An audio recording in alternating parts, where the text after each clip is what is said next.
The city woke up to the sound of rushing cars and people chasing their dreams. But under the old stone bridge, a man named Elias woke up to something different.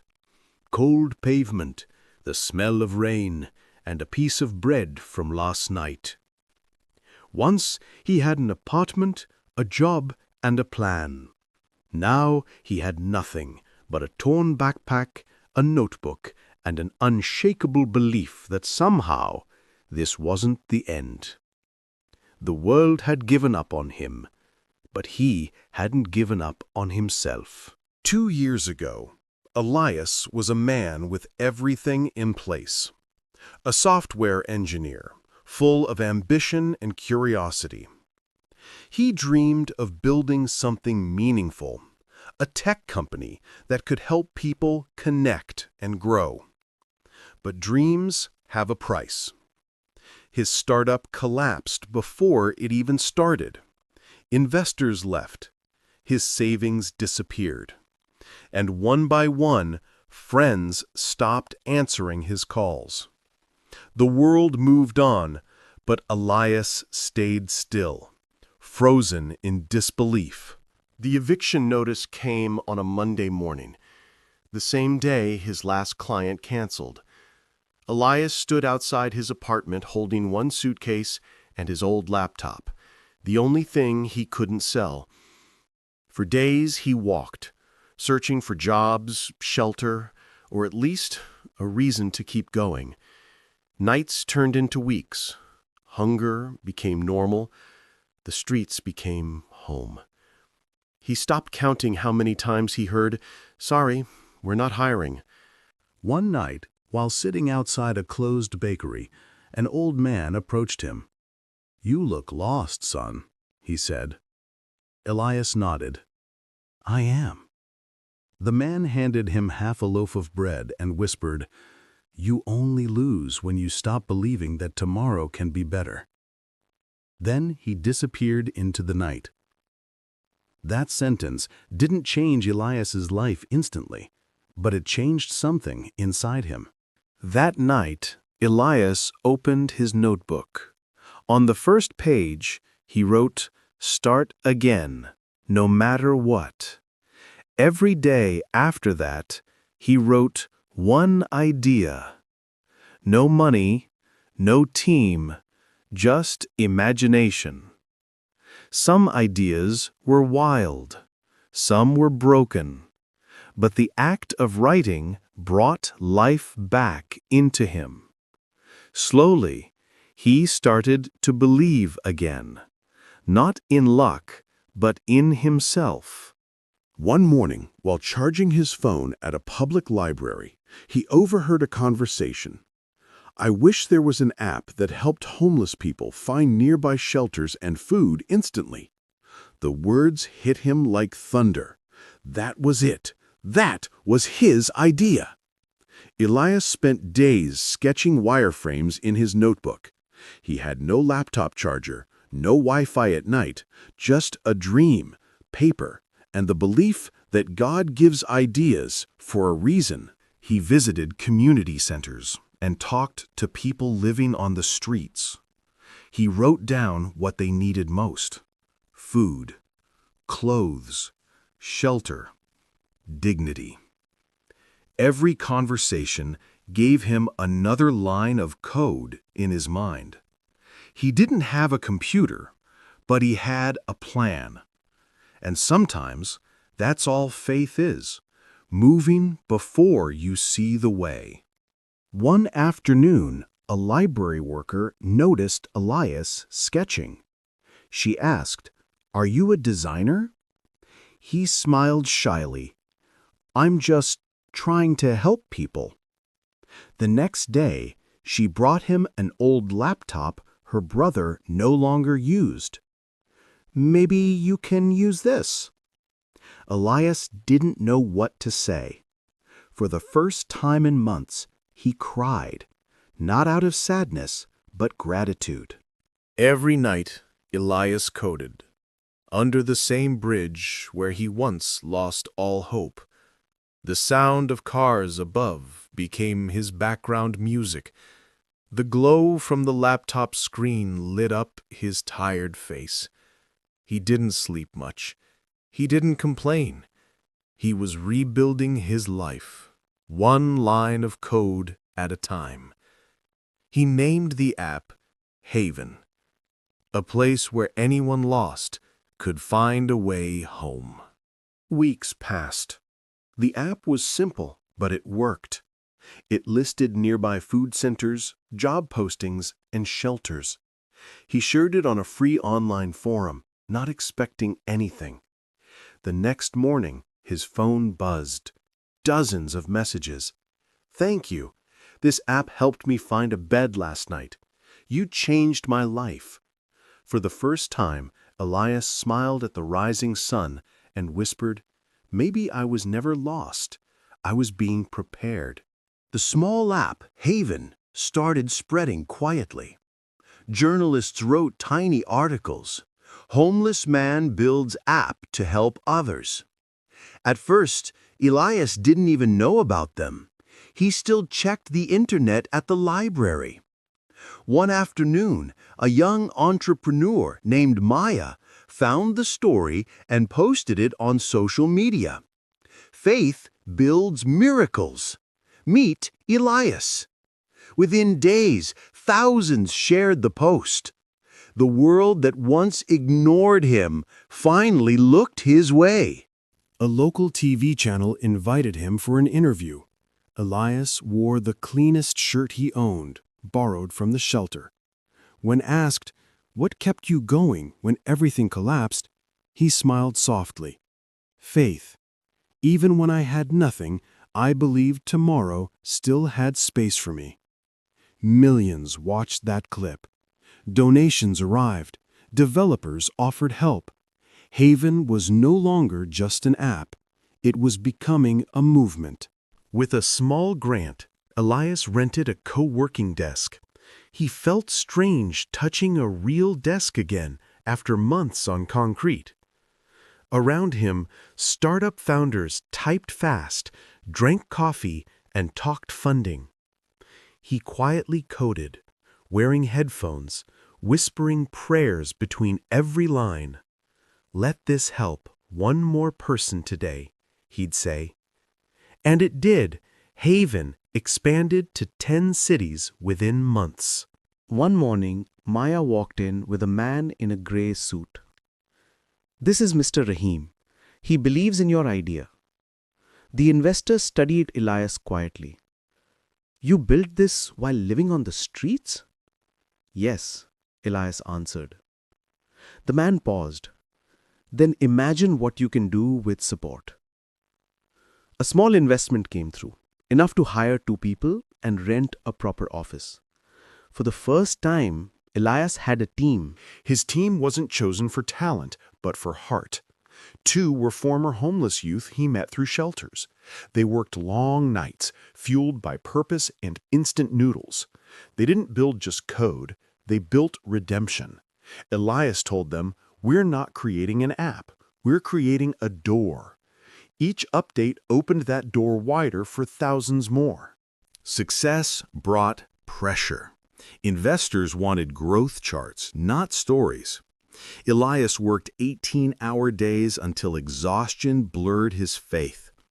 One night, when servers crashed and data vanished, he felt the same cold he once knew under the bridge.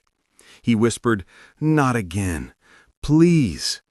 But sometimes, faith is tested right when it begins to shine. At dawn, he walked outside. The city was quiet. He remembered the old man's words, "You only lose when you stop believing that tomorrow can be better." Tears rolled down, not of defeat, but of remembering. He took a deep breath.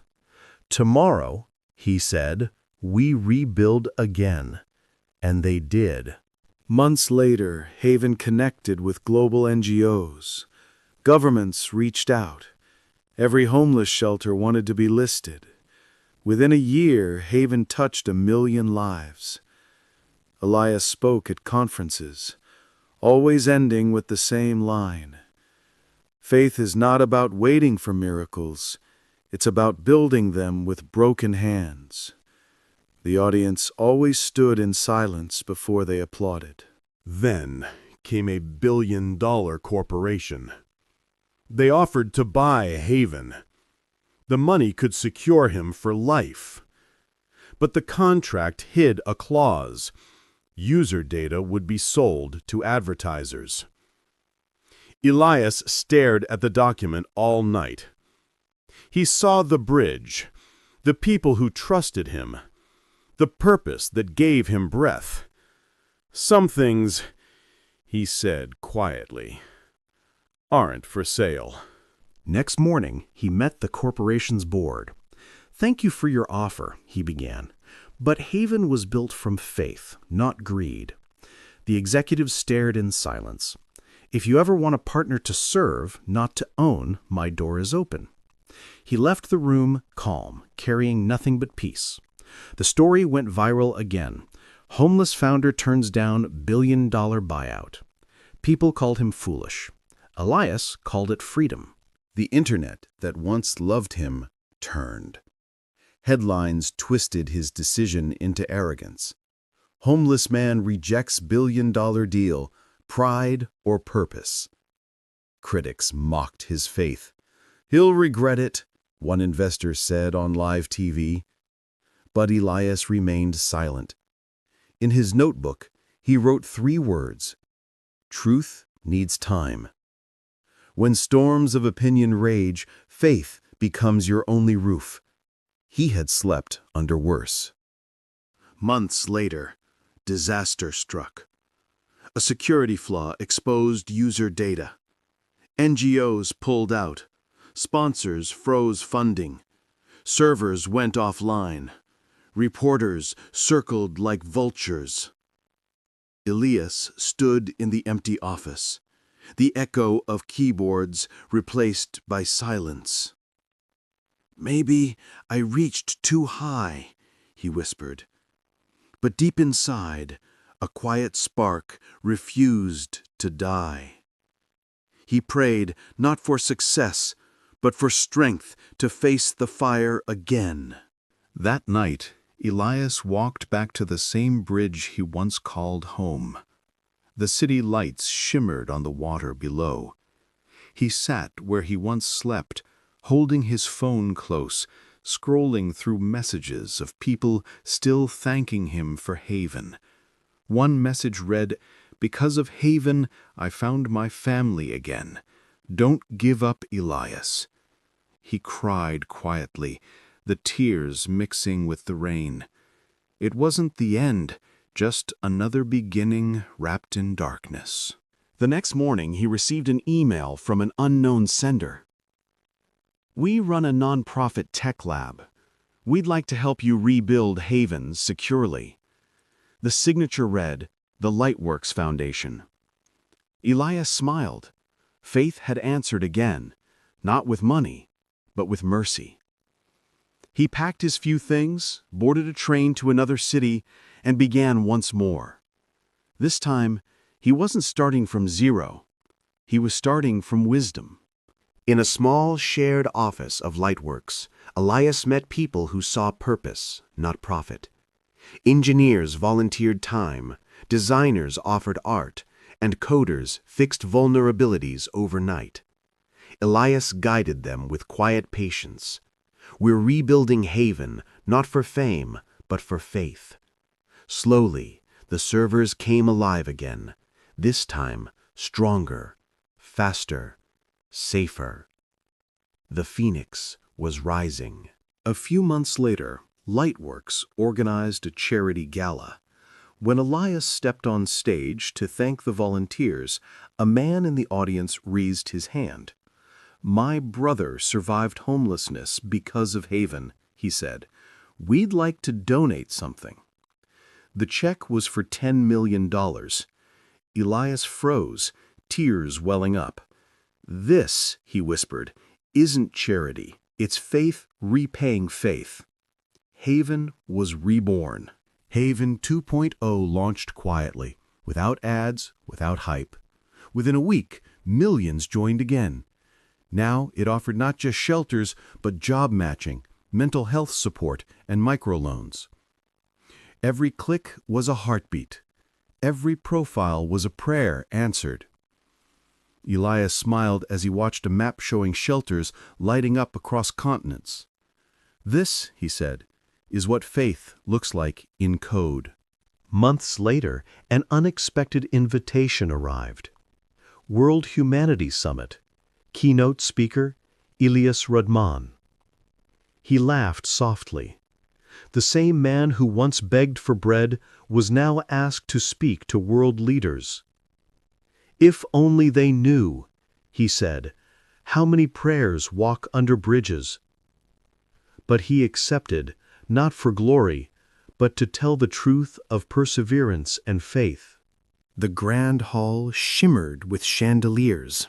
Cameras clicked, lights flashed, yet Elias felt peace. He walked to the podium and began, "Once I was invisible. Faith made me visible, not to the world, but to myself." His story brought ministers, CEOs, and students to tears. He ended with, "You don't need a fortune to start. You need faith to stay." The audience rose, clapping endlessly. After the summit, Haven's downloads exploded. Governments integrated it into welfare systems. Within 2 years, it became a billion-dollar social enterprise. But Elias never took a salary beyond a modest stipend. When asked why, he said, "Because I was richest when I had nothing but faith." The homeless man had built a billion-dollar company without selling his soul. Years passed.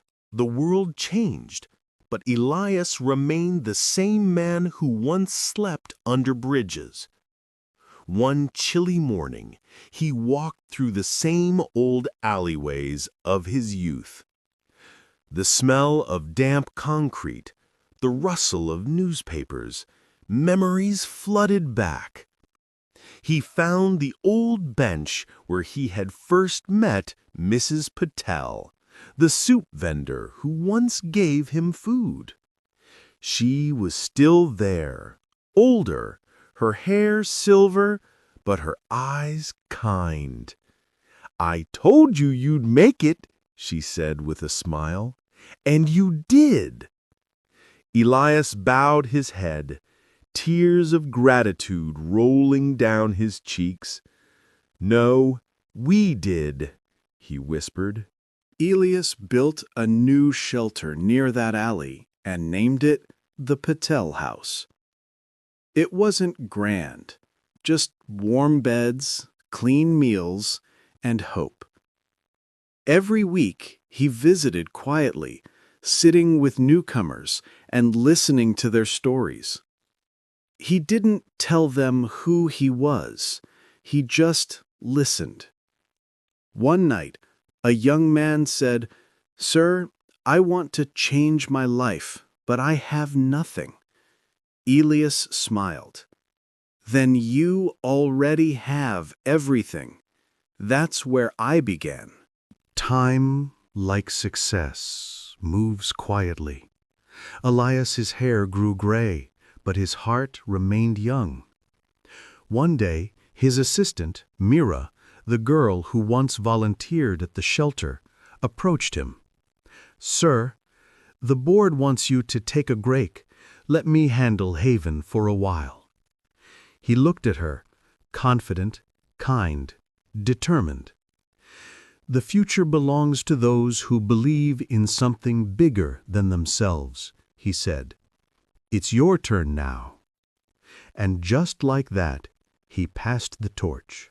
That evening, Elias returned home, a modest apartment filled with books, photos, and handwritten quotes. On his desk sat the original cardboard sign he once carried on the streets. "Will work For hope. He smiled and whispered, "I did." Outside, the city glowed, a million lights flickering like blessings. For the first time in years, he felt complete. Weeks later, Mira entered Elias's office and found an envelope on his desk. It read, "To whoever carries this flame next." Inside was a short letter. "Don't build for wealth, build for worth. Don't chase power, chase purpose. Faith will take you farther than fear ever could." By Elias Rahman. Mira held the letter close, tears in her eyes. The room felt filled with his spirit. A few years later, news broke quietly across headlines. Elias Rahman, founder of Haven, passes peacefully at 68. Tributes poured in from every corner of the world, from presidents to street children, from shelters to universities. They didn't mourn his death, they celebrated his life. The man who once had nothing left behind a world filled with hope. Years after Elias's passing, Haven had expanded to over 70 countries. AI systems matched millions of people with shelters, jobs, and education. His face became a symbol of faith, not religious, but human. And in every shelter, above every door, the same quote was written: "Faith is the code that never fails." In a small village, a little boy opened an old donated laptop. On the homepage, a photo of Elias appeared with the caption, "Never give up, even when you have nothing." The boy smiled, inspired. He began learning to code on that same laptop, dreaming to build something that could help others just like Elias did. And so, the cycle began again. Elias's story is not just about money or fame. It's about what happens when a man refuses to surrender, when faith becomes his only compass, when perseverance becomes his only weapon. You may be broken, you may be lost, but if you hold on to faith, the world will one day call you unstoppable. Faith doesn't promise an easy path, it promises a meaningful one.